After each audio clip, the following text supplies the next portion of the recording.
تو طلاق اور وراثت اور ان چیزوں کے مسائل اور سوالات اور یہ چیزیں بہت زیادہ ہیں، صحیح، بجائے اس کے کہ ہم دیگر موضوعات کی طرف جائیں۔ وجہ اس کی ربانی صاحب بالکل بنیادی ہے کہ ہم اگر تھوڑا سا غور کریں کہ نکاح کا مقصد کیا ہے، بلکہ نکاح کے مقاصد کیا ہیں، جی جن کی طرف اللہ سبحانہ و تعالیٰ نے قرآن کریم میں بار بار اشارہ فرمایا، نبی اکرم صلی اللہ تعالیٰ علیہ وسلم نے بار بار اس کی طرف رہنمائی فرمائی، تو وہ ان مقاصد میں سے ایک بہت بڑا مقصد یہ ہے کہ تاکہ ہم اپنی پاک دامنی، اپنی حیا، اپنی عفت، ان چیزوں کو تحفظ فراہم کر سکیں۔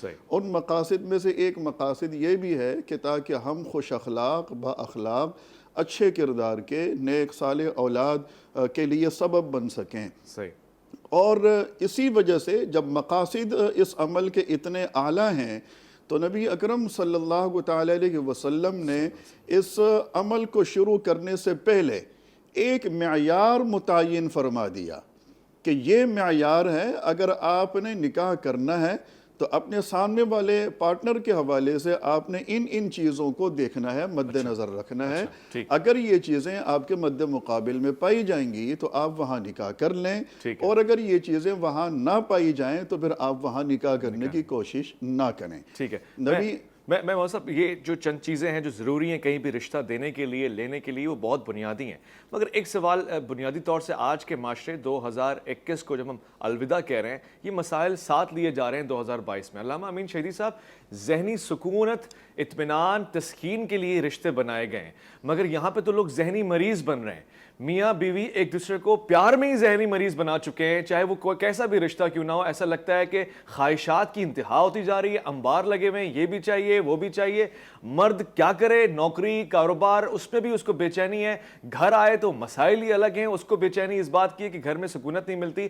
خواتین کے اور مرد حضرات کے معاملات سکونت کے نہیں بلکہ امراض کی طرف لے کے جا رہے ہیں۔ بسم اللہ الرحمن الرحیم۔ آپ نے آج ایک سوشل لیکن انتہائی اہم موضوع کا انتخاب کیا ہے۔ دیکھیے، سب سے پہلی بات یہ ہے کہ آپ اپنی زندگی کو جاری رکھنے کے لیے روز کھانا کھاتے ہیں۔ کھانے میں دو اہداف ہوتے ہیں آپ کے، ایک تو آپ کے جسم کو زندہ رکھنا، توانائی دینا، جی، طاقت عطا کرنا، تاکہ آپ اپنی زندگی کے امور بجا لا سکیں۔ صحیح، دوسرا، اس کھانے میں لذت، بے لذت چیزوں کی طرف آپ نہیں جاتے۔ اس میں کافر اور مسلمان میں فرق نہیں ہے، ہندو، سکھ، عیسائی، یہودی، بدھسٹ یا کسی اور مکتب کے ماننے والے میں فرق نہیں ہے۔ یہ انسان کی فطری ضرورت ہے۔ جس طرح سے کھانا اور پینا فطری ضرورت ہے، اسی طرح سے ازدواجی زندگی بھی فطری ضرورت ہے، نکاح بھی فطری ضرورت ہے۔ اس کے لیے کسی مذہب کی تعلیم کی ضرورت نہیں ہے۔ اچھا، مذہب آتا ہے اس فطری ضرورت کو ان تمام نقصانات سے پاک کر کے آپ کی دنیوی زندگی میں لذت عطا کرنے کے لیے، سکون عطا کرنے کے لیے۔ لہٰذا جب مذہب آپ کو نکاح کی تعلیم دیتا ہے تو اس میں آپ کو کہتا ہے کہ اس نکاح میں ان شرائط کا خیال رکھو۔ یہ نہ دیکھو کہ لڑکی کا مال ہے یا نہیں ہے، یہ نہ دیکھو کہ اس کا ظاہری جمال کتنا خوبصورت ہے، یہ نہ دیکھو کہ اس کا گھرانہ کتنا امیر ہے، یہ نہ دیکھو کہ وہ جہیز میں کیا لے کر آتا ہے جی، یا کیا لے کر آتی ہے، یہ دیکھو کہ وہ انسان کتنی ہے، وہ کتنی باشرافت ہے، اس میں انسانی اقدار کتنی ہیں۔ اس لیے رسول کریم کی حدیث بھی ہے صلی اللہ کہ علیہ وسلم، اگر کسی گندگی میں پلنے والے اور نشوونما پانے والے پھول کو دیکھو تو اس کو توڑ کر تم اپنے کالر پہ نہیں لگاتے، اس لیے کہ وہ گندگی کا پلا ہوا پھول ہے۔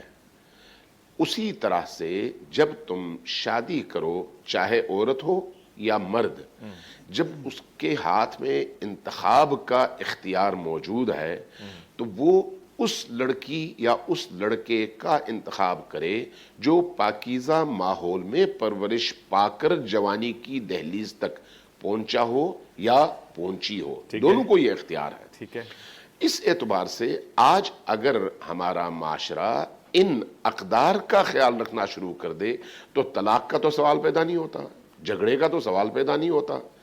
اسی طرح سے جس طرح سے آپ جب بہترین کھانے کا انتخاب کرتے ہیں تو کھانا کھانے کے بعد آپ کو الٹیاں نہیں آتی، لیکن جب آپ غلطی سے بھی کسی غلط کھانے کا انتخاب کرتے ہیں تو 4 دن کے لیے آپ ہسپتال پہنچ جاتے ہیں۔ آپ کی عام روٹین کی زندگی میں چونکہ نکاح آپ کی بنیادی ترین ضرورت ہے، اس لیے اس معاملے میں پہلے دن سے آپ کو کانشس ہونا چاہیے، خبردار ہونا چاہیے، آنکھیں کھول کر انتخاب کرنا چاہیے۔ ٹھیک، میں علامہ صاحب سے مزید سوالات کروں گا۔ علامہ صاحب جیسے فرما رہے ہیں کہ غذا اگر آپ غلط کھائیں گے تو یقینی طور سے بیمار پڑ جائیں گے، مگر ایک مسئلہ یہ بھی ہے کہ جس دور میں ہم جی رہے ہیں یہاں پر خالص اشیاء کہاں ملتی ہیں، اور وہ اشیاء آپ کو بیمار کرتی بھی نہیں ہیں کیونکہ آپ عادی ہو جاتے ہیں۔ ایسے یہ بیماریاں، یا پھر یوں سمجھ لیں کہ یہ جو ماحول ہے کم علمی کا، کم ظرفی کا، کم تجربتی کا، یہ سب ہمیں بیمار کر چکا ہے، مگر ہم بیمار بھی نہیں ہو رہے، اب ہم عادی ہو چکے ہیں کیونکہ اب بیگرز کانٹ بی چوزرز، انہی لوگوں میں سے انتخاب کرنا ہوتا ہے۔ اب سارے اچھے پاکیزہ گھرانے تو نہیں دستیاب ہوتے، البتہ کوئی ایک راہ حل بھی ہوگی، کوئی راہ نجات بھی ہوگی، کوئی ایسا طریقہ بھی ہوگا کہ جس سے اچھی ازدواجی زندگی گزاری جا سکے، پوسٹ میرج بھی، بیفور میرج کی بات بھی ہم کر رہے ہیں۔ لوٹ کر آئیں گے، ایک مختصر سے وقفہ لے رہے ہیں، الف لام میم میں آپ کا انتظار ہے۔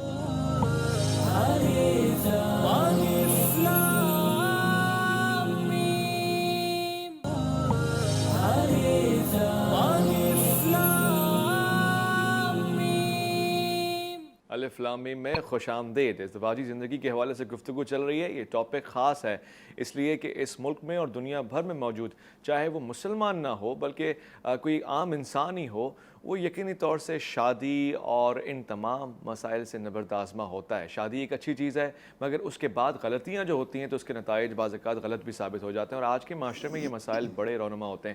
نہیں معلوم وجہ کیا ہے، 2 خاندانوں کی شادی ہوتی ہے لوگ کہتے ہیں۔ میں مفتی صاحب سے پوچھنا چاہتا ہوں، شادی تو ایک فرد واحد کی دوسرے فرد کے ساتھ ہوتی ہے، مگر آج اتنا مشکل کیوں ہے، یا پھر یہ کیوں کہا جاتا ہے کہ شادی صرف 2 لوگوں میں نہیں ہو رہی، شادی خاندانوں کے درمیان ہو رہی ہے، لہٰذا دونوں خاندانوں کا ایک پیج پہ ہونا بڑا ضروری ہے؟ ایسا واقعی سنت میں ثابت ہے؟ دیکھیں، اس حقیقت تو یہ ہے کہ شادی 2 افراد کے بیچ میں ہوتی ہے، لیکن ظاہر ہے کہ یہ فرد بھی ایک خاندان سے تعلق رکھتا ہے، وہ فرد بھی ایک خاندان سے تعلق رکھتا ہے، اور یہ بہت خوبصورت بات ہے کہ ان 2 افراد کی برکت سے 2 بڑے بڑے گروہ، 2 بڑے بڑے خاندان آپس میں ایک ہو جاتے ہیں۔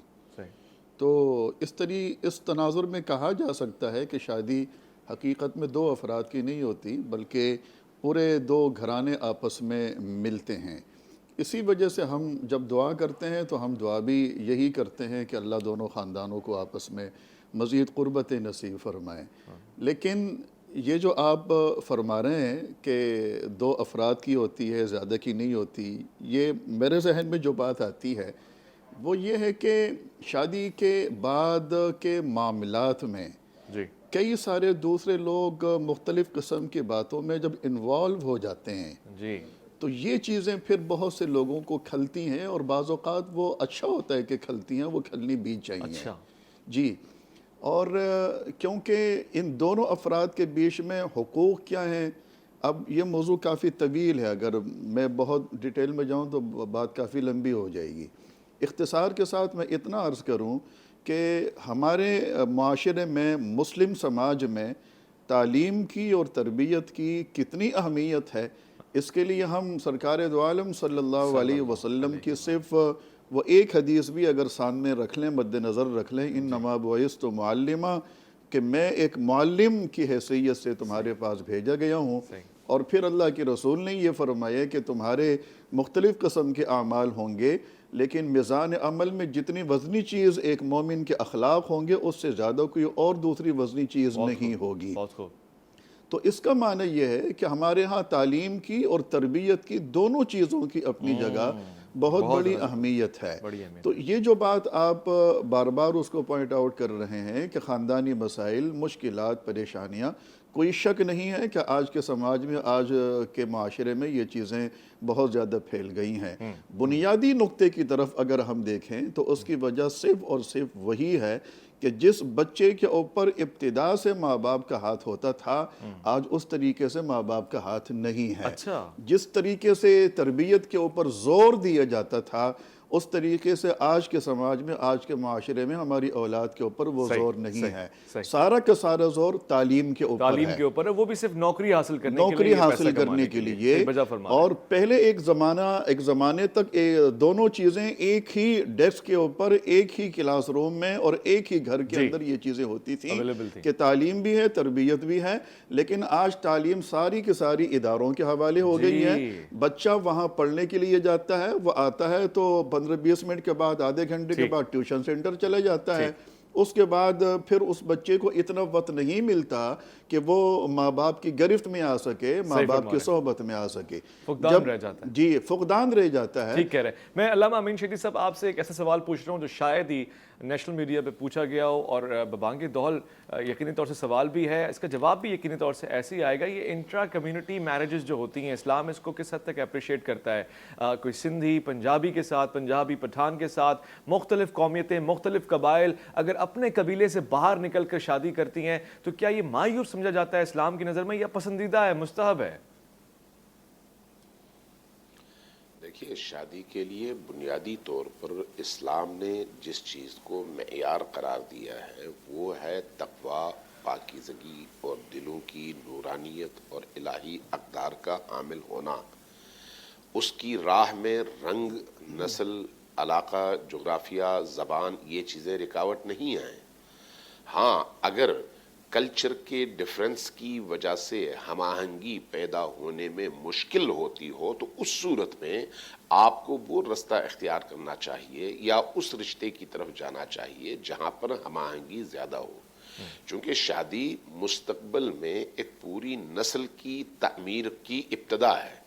اس لیے آپ جب ایک نئے گھرانے، نئے خاندان کی بنیاد رکھنا چاہتے ہیں تو گاڑی کے 2 ٹائروں کی طرح سے دونوں کے درمیان ہم آہنگی اور برابری ہونی چاہیے۔ اس لیے دین میں، یعنی اسلام میں، کفویت کا عنوان بیان کیا گیا ہے کہ خاتون اور مرد میں کفویت ہو، ہم آہنگی ہو، برابری ہو۔ یہ برابری مال کی بنیاد پر نہیں ہے، یہ برابری بنیادی طور پر فکری، عقیدتی، معنوی اور روحانی حوالے سے ہے۔ اس لیے فقر کبھی بھی انسان کے غم کا باعث نہیں ہے اور دولت کبھی بھی انسان کے سکون کی ضمانت نہیں ہے۔ کیا بات! اگر مزاجوں میں ہم آہنگی ہو، اگر فکر میں ہم آہنگی اور یکسانیت ہو، اگر زندگی کے ہدف کے تعین میں ہم آہنگی اور یکسانیت ہو تو فقیر ترین جوڑا بھی خوشحال ترین زندگی بسر کر لیتا ہے۔ لیکن اگر یہ چیزیں، ان چیزوں میں ہم آہنگی نہ ہو تو پھر ساری دنیا کی دولت ہو لیکن اس گھر کے اندر سکون کبھی بھی نہیں پیدا ہو سکتا۔ اس لیے جس چیز پر اسلام نے زور دیا ہے وہ آپ کی شکل و صورت نہیں ہے۔ شکل و صورت اپنی جگہ قدر و قیمت رکھتی ہے، کوئی شک نہیں اس میں، لیکن شکل و صورت کو معیار نہیں بنایا گیا۔ معیار اس مزاج کو، روحانیت کو، تدین کو، دینداری کو، اخلاق کو، رویوں کو اور آپ کے معاشرتی برتاؤ کو اور آپ کی سوچ کے انداز کو بنایا گیا ہے۔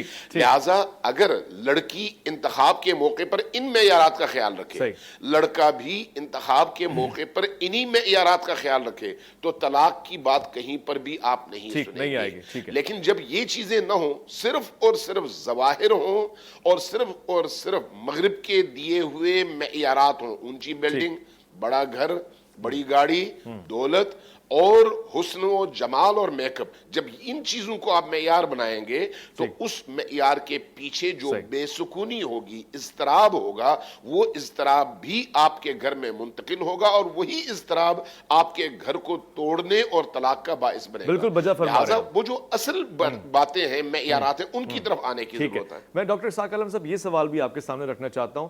اکثر یہ ہوتا ہے کہ شادی میں ہمارے معاشرے میں ایک طبقہ، بلکہ بڑے سارے ایسے معاملات ہیں کہ ہمیں اجازت نہیں ہوتی, والدین کی پسند سے ہو گئی ہے, ارینج میرج ہے, ٹھیک ہے والدین کی پسند ہے, اب شادی ہو گئی تو اس میں کف کہاں تلاش کریں. میں بہت پڑھا لکھا ہوں, بیوی کو تو کچھ بھی سمجھ میں نہیں آ رہا, یا بیوی بہت پڑھی لکھی ہے, وہ تو باہر کی دنیا کو سب سمجھتی ہے اور مجھے وہ کچھ بھی نہیں سمجھتی, سوچ نہیں مل پا رہی. اب اگر بیوی نہیں پسند, بیوی کو شوہر نہیں پسند, شادی ہو گئی ہے, کس طرح گزارا کریں, کرنا ضروری ہے؟ دیکھیں ہمارے ہاں اس حوالے سے میں یہ اتنا عرض کروں گا کہ بہت ساری چیزیں ایسی ہوتی ہیں کہ وہاں آپ کیا فرض ہے, کیا فرض نہیں ہے, کیا حلال ہے, کیا حرام نہیں ہے, لیکن بہت ساری چیزوں میں ایک آپ جیسے آپ کہتے ہیں نا کہ حقیقت ہے ایک معاشرے کی, جی, اور اس معاشرے کی حقیقت کو بھی سمجھنا ہوتا ہے اور اس کو قبول کرنا بھی ہوتا ہے. یہ سوال بہت زیادہ اٹھتا ہے کہ کیا شادی کے لیے ماں باپ کی رضامندی ضروری ہے؟ جی, تو قطعاً ضروری نہیں ہے, قطعاً ہمارے یہاں تو ضروری کوئی نہیں. ضروری نہیں ہے, صحیح. بالکل ضروری اور نہیں اگر ہے. ناراض ہو جائیں, بد دعا دینے پہ آ جائیں. یہی چیز میں آپ سے عرض کرنا چاہ رہا ہوں کہ ٹھیک ہے آپ نے شادی اپنی مرضی سے کر لی, لیکن مجھے آپ بتائیں نا کہ ایک لڑکی, اب اس کو آپ ازراہ مزاح لے لیں یا جیسے ہی لے لیں, ہمارے ہاں خواتین کا اور لڑکیوں کا حال یہ ہے کہ کسی مارکیٹ میں شاپنگ کرنے جاتی ہیں, جی, بہت سارے سوٹ لے لیے اور دوسرے دن اسی دکان پہ کھڑی ہوئی ہوتی ہیں کہ یہ پسند نہیں آئے, یہ چینج کر دیں. اللہ, ٹھیک ہے, یہ تو ہمارے ہاں کی لڑکیوں کا ایک عقلی معیار ہے. یہ مارکیٹوں میں گھوم گھوم کے ان کا ذہن اتنا دماغ کام نہیں کر رہا ہوتا ہے کہ مجھے یہ والی سینڈل لینی چاہیے یا نہیں لینی چاہیے. بعض اگر سائز مطلب کا نہیں ملتا نا, تو سائز بھی مل گیا, ساری چیزیں مل گئیں, لیکن گھر پہ آنے کے بعد کسی ایک دو خواتین نے اس کے اوپر کوئی نقطہ اٹھا لیا تو وہ دوسرے دن باتوں میں آ گئے, باتوں میں آ گئی. اب مسئلہ یہ ہے کہ جب ایک لڑکی اپنے ایک سوٹ پسند کرنے میں اس کے پاس اتنا کوئی ہتھیار, کوئی معیار نہیں ہے کہ وہ سوٹ بھی پسند نہیں کر سکتی, اس کے پاس اتنی اہلیت نہیں ہے, تو وہ اتنا بڑا کام اپنی مرضی سے کیسے کر رہی ہے؟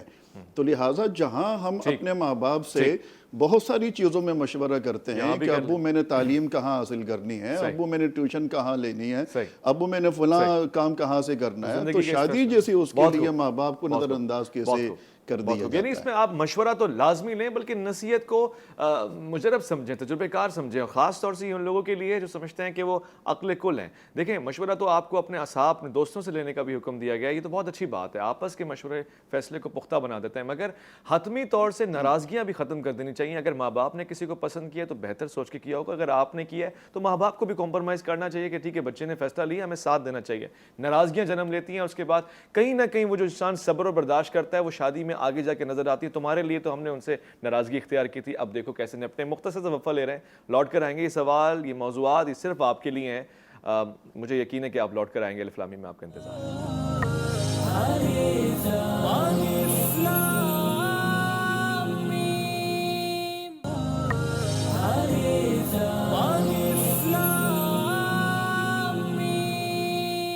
الف لام میم میں خوش آمدید. ازدواجی زندگی اور اس کی مسائل, ہم ایک حصہ اس کا الگ کر لیتے ہیں یہ سوچ کے کہ شادی سے قبل انتخاب کیسا ہو, اور اس کے بعد دوسرا حصہ شادی کیسے ہو. یہ بھی ایک بڑا مسئلہ ہے, اور اس مسئلے کو آج تک کوئی حل نہیں کر پایا, کیونکہ ہم نے اتنے غیر ضروری معاملات واجبات میں تبدیل کر دیے ہیں کہ اب لگتا ہے وہ نہیں ہوں گے تو شادی نہیں ہوگی. اور پھر تیسرا حصہ یہ کہ سب کچھ کرنے کے بعد جب توقعات کا پہاڑ بلند کر دیتے ہیں, آسمان بنا دیتے ہیں, جب زندگی عملی زندگی میں بدلتی ہے تو اس کے بعد ہمیں مایوسی ہوتی ہے, نا امیدی ہوتی ہے, فوراً سے ہمارا دل ٹوٹ جاتا ہے. ہم وہ جو خیالی دنیا بنا چکے ہوتے ہیں, جو ہمیں دکھائی گئی ہوتی ہے, اس کے بعد کیا بچتا ہے؟ کچھ بھی نہیں بچتا. لوگ تنگ ہو جاتے ہیں, دیواروں سے سر ٹکرا رہے ہوتے ہیں, سمجھ میں نہیں آتا کہ نتیجہ کیا نکلے گا. میں علامہ امین شیری صاحب آپ سے سوال پوچھنا چاہتا ہوں, اور ایک مثال ظاہر ہے اس حوالے سے میں رائے بھی لینا چاہتا ہوں, نصیحت بھی لینا چاہتا ہوں. ایسے بھی تو معاملات ہوتے ہیں نا کہ بیوی اچھی نہیں ہوتی, یا پھر بیوی آپ کا یعنی شوہر کا برا چاہ رہی ہوتی ہے, نقصان پہنچا رہی ہوتی ہے, زبان پہ ناشکری کے کلمات لا رہی ہوتی ہے, ٹینشن فرسٹریشن دے رہی ہوتی ہے, یا پھر دشمنوں سے مل جاتی ہے. میں حضرت امام حسن, آپ پہ ہمارا سلام ہو, آپ کی مثال رکھ کے یہاں پہ بات کرنا چاہتا ہوں کہ آپ کی اپنی زوجہ نے آپ کو زہر دیا, مگر جناب امام حسن کی سیرت کیا تھی اور ہمارے لیے اس میں کیا نمونہ ہے؟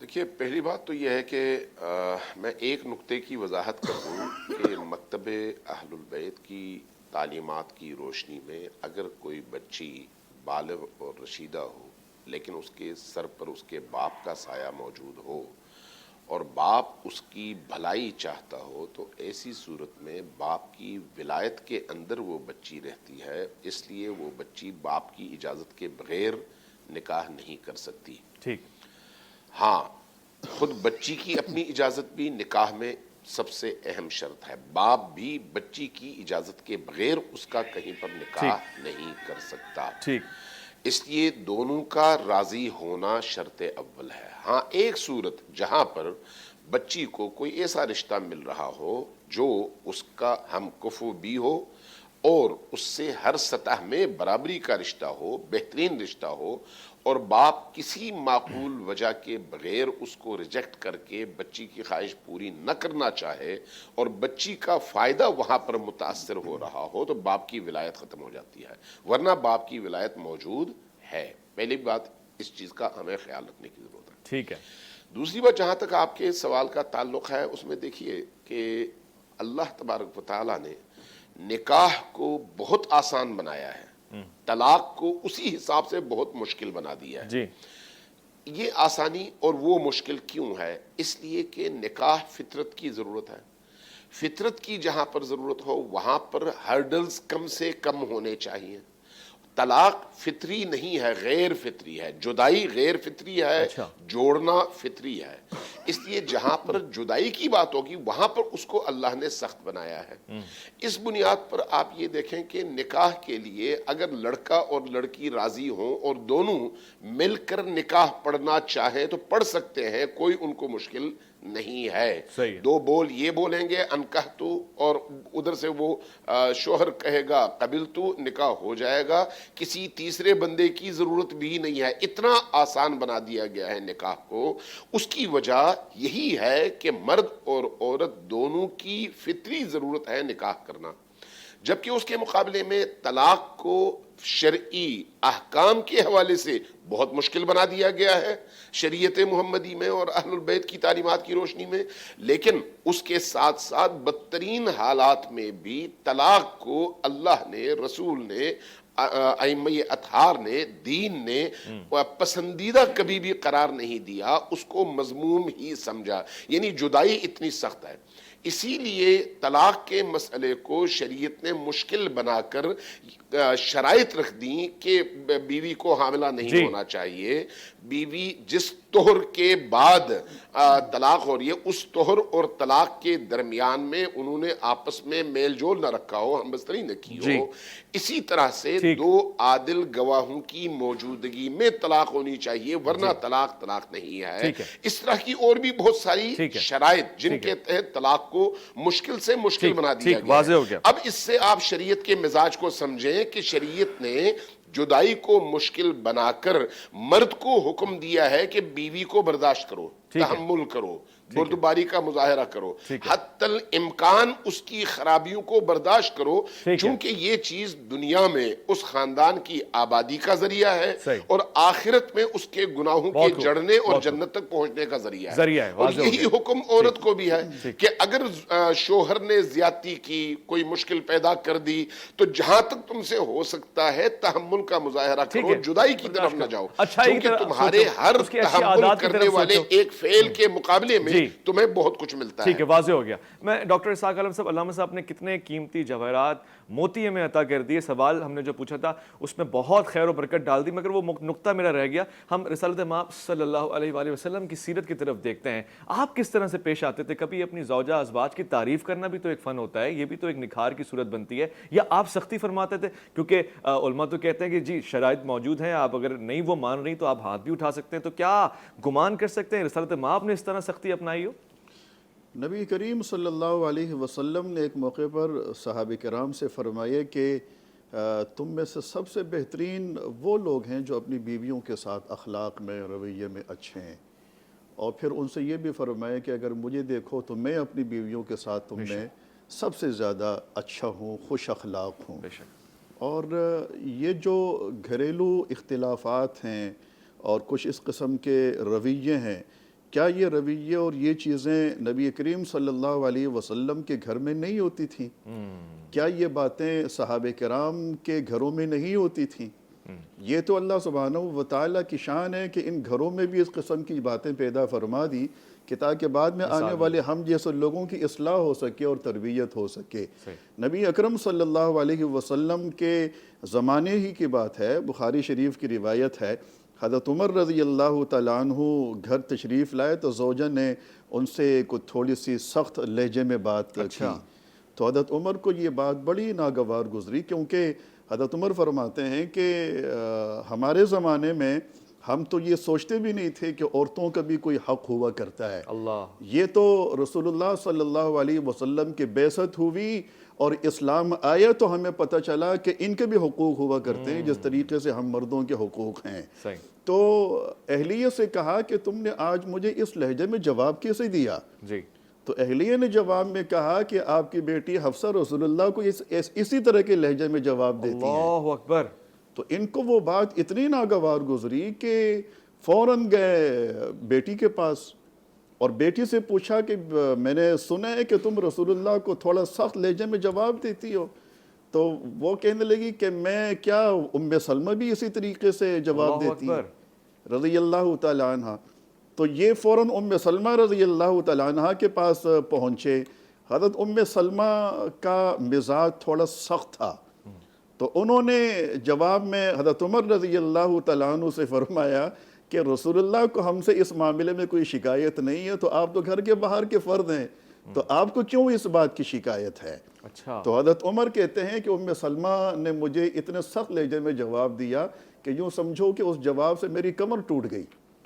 اور میں یہی چیز کہ رسول اللہ کو شکایت نہیں ہے اور آپ ہمارے اس رویے کو برداشت کرتے ہیں. فرما رہے ہیں مگر وہ جو قرآن کی آیت ہے کہ اپنی آوازوں کو بلند نہ کرو احترام میں، کہیں اس کا معاملہ تو خطرناک نہیں، یہ تو ایک گھریلو معاملات کا ہے. تو نبی اکرم صلی اللہ علیہ وسلم کے پاس پہنچے حضرت عمر رضی اللہ تعالیٰ عنہ اور ان سے کہا کہ اس طریقے سے میں گھر پہ گیا تو وہاں یہ ہوا، پتہ چلا کہ حضرت حفصہ بھی یہ کرتی ہیں، تو میں ان کے پاس آیا، پھر ام سلمہ کے پاس آیا، اجازت دے رکھی ہے. ٹھیک ہے جی.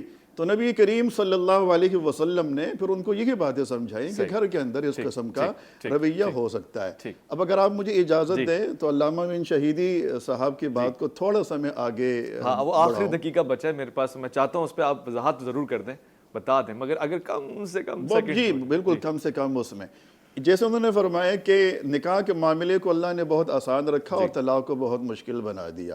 اگر طلاق کے معاملے تک پہنچنا ہی ہے تو قرآن کریم میں اللہ پاک کیا فرماتے ہیں؟ وَاللَّاتِي تَخَافُونَ نُشُوزَهُنَّ فَعِظُوهُنَّ وَاهْجُرُوهُنَّ فِي الْمَضَاجِعِ وَاضْرِبُوهُنَّ کہ سب سے پہلے آپ ان کو نصیحت کریں، سمجھائیں، پھر بستر الگ کر دیں، اس کے بعد ہلکی پھلکی مار لگا دیں. پھر فرمایا وَإِنْ خِفْتُمْ شِقَاقَ بَيْنِهِمَا فَابْعَثُوا حَكَمًا مِّنْ أَهْلِهِ وَحَكَمًا مِّنْ أَهْلِهَا جانبین سے اطراف سے کچھ لوگ بیٹھے اس معاملے کو حل کریں.